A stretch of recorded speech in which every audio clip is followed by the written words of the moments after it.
Hello, this is Paul Nelson with Western Sport Floors, Wyoming Wood Floors, coming to you today from Clinton, Montana. I have a special guest with me, Mr. Jason Now. Good to see you. Good to see you, Jason. Your company is Majestic Flooring. Flooring. You're out of where? Salina, Ohio. It's west central Ohio. West Central Ohio. Well, I'm a long way from home. And you're a long way from home. Jason was on a motorbike tour with his daughter, happened to come near the world headquarters and stop by. Glad I did. I appreciate you doing that. Jason and I have been interacting over social media for 4 or 5 years, or at least. Yep. And he stopped by, and now we became real friends. Absolutely. Yep. Jason, you have an extremely interesting story, I think, about your company. You're a gymnasium flooring contractor. Correct. Among other things. But you do everything yourself. All by myself. All by yourself. You only do a few installs here and there. Correct. And you do sub out that work. Yes. But let's talk about what it looks like when you go in and sand a floor. Tell me what that looks like all by yourself. When I go in to sand a floor, typically what I do is I have a conversation typically with the maintenance supervisor of the school. You're asking what makes my life easier? Anything that I can foresee that makes my life easier. One thing would be asking the maintenance supervisor or have his folks remove the vented cove base. Okay. A lot of times, you know, it's been 20 years since the floor has been resurfaced. A lot of times that cove base that vented cove doesn't look the greatest. 100%. They agree. It's been painted, it's got paint splatter all over it, paint wiped down it. It just, lots of finish from the recoats. If I can have them remove that, it makes my life easier on the edging process. Okay. Power source. I typically don't get electricians involved personally. I have them install like a sub panel close to the gym where I can safely hook my booster up. You know, I think it makes them feel better that they have a dedicated panel just for the gymnasium floor. Sure. So that makes my electrical issues easier. So now you have power hooked up? I have power hooked up. I'm ready to start bringing in all the equipment. So you bring everything in all by yourself? Yeah, all by myself. What does that look like, that sanding setup? It's really important to be organized in the trailer for that. So if you're by yourself, you got to be organized there. I don't have time to be rooting through a bunch of stuff. So the trailer's organized. I bring all the equipment in. I've got my routine. The sanding setup I have is dust-free. I bought a unit from US Sander, kind of modified it to make it mine. Yeah. Again, easier for me, but I'm 100% dust-free, and I don't have anyone dumping bags for me or anything like that, so I do that all myself. But it's relatively easy, very efficient. What's your little hack for getting bags out of the gym or going back to the trailer and getting the pliers? Yeah, a segue, and a lot of times this is where my kids help me, my younger children, because they enjoy using the Segway 9-bot. So they're the ones, after I pull the dust bag and I secure that, I lay it on the gymnasium floor while my 9-year-old son, that's his job. He drags that big, heavy bag of sanding dust out to the dumpster. Segway. Using the Segway. Yeah. And you said you have used that thing for multiple tasks up and to including tacking the floor. Tacking the floor, step saver, just simple saving steps on the job. I've been using it since 2016. Fabulous. And now, so you've been using this thing like 9 years. But one more. Oh, you bought, okay, Yeah. you've upgraded. Yeah, upgraded. I still use it, Yeah. but I have another one. Okay. So you have a dust containment system on your rider setup. And then what do you do when you start edging?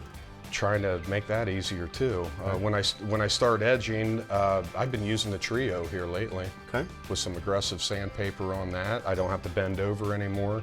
Prior to that, I was using the Edger Dolly. Okay. That made life easier. With that vented cove removed, you can do a much cleaner, flatter floor by having that vented cove removed, and I can get right up to the wall. Yeah. Get all that old nasty ring around the room, ring around the collar off. So now the floor is sanded, it's sealed, it's time to paint it. And you have a unique system there as well. Tell us about your painters. My painters, I use, they follow me around from job to job, so when I need them, they're two brothers. And these are subcontractors? Subcontractors. We don't use stencils. I am not familiar with that process at all. I have no idea how to use it. You wouldn't have the first clue. You have a couple of painters that have some exceptional artistic ability. They do. Yeah, they're, I guess by trade, typically sign painters. Their father, back in '96, when I did my very first one, he started with me, Jack. You didn't pay Jack in dollars, I understand. No, Jack never worked for money. He didn't work by the hour, he worked by the case. And I had no idea back then, well, I still don't, like I said, about the stencils. Okay. I relied on him to, put the bling in the floor in the center for the schools, and he did a great job. And you got these old school painters, do they trace it on the floor to begin with? Yeah, so they trace it, literally they're down on their hands and knees, they measure everything out. I put a few target lines of the game lines down for them, but they're literally on their hands and knees drawing with pencils on the floor. And then they go and they start taping everything off, and they just layer their colors, I assume like a stencil would work. This is unusual, but it is not a bad job. They are doing some phenomenal work for you. Yeah. They grump every time because they're now starting to get older. They have their grumps, oh, my knees are hurting. This is the last one I'm doing for you. We're not doing this anymore. But they've been saying that 10, 12 years ago. And they just keep showing up. They keep showing up. You may have to love learn it stencils too. eventually. I think I will. Or find somebody else. But your business model is basically you. Mm-hmm. You go to the job, you manage you. Yep. You manage the customer. If something goes right or if something goes wrong, they know who to talk to. Yep. In closing here, we talked about a concept. You always try and do the job right the first time. Mm-hmm. But once in a while, and it might not even be your fault, right, you miss the customer's expectation. Mm-hmm. And if you have the integrity to go back and make that project right with that customer, you actually gain more rapport and more respect with that customer than if you'd have just done the job right the first time. I believe so, yeah. Tell us your recent story within the last 2 weeks of the sprinklers. Right before I left for my vacation, I was putting my final coats on just a simple recoat, typical recoat job, and they unfortunately had an issue with the sprinkling system overhead. One of the heads failed, and water ended up on my first coat of wet finish that was in the process. So the sprinkler had waited to fail until after you'd pulled the finish. Yeah, the devil that never sleeps, I guess, he showed up right there. And unfortunately there was a substantial amount of water on the floor of finish that was almost dry, but not dry. There was a milky pool of finish. So what did you do? What was your process? First thing was, I didn't freak out, but I wanted to obviously let the maintenance guy know, hey, there's a problem with your facility. So I texted him 911. Right. And he knew to call me. So he called, what's up? And I explained the situation. His first reaction was, he kind of overreacted, I thought. And he's like, they shouldn't have done it. I don't know why I wasn't told about this. I was like, Zach, let's not worry about that part. We've got a problem. Let's fix it. And he really appreciated the fact that I kind of took control of the situation. I think I was looking more out for him than myself because, these maintenance guys, they have a lot of responsibility. It's not just working with us. No, they answer to the public. They answer to the teachers that need air conditioning in their room or a door doesn't open. They've got enough on their shoulders. Right.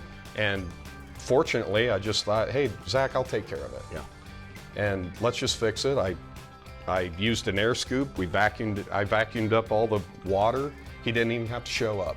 Okay. I took care of the problem, waited for that to dry, feathered the edges, put a coat of finish on just that area, feathered those edges after that dried, and then pulled the final coat across the floor. I called him back a couple days later while I was on my trip, vacation. He said, no, I can't even tell. Looks great. And you've built more rapport with that customer than you could have possibly built by just having the job go smooth in the first place. I believe so, yeah.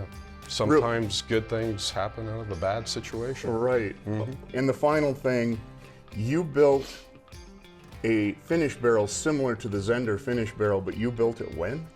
I developed it in, it was June of 2015. Yeah.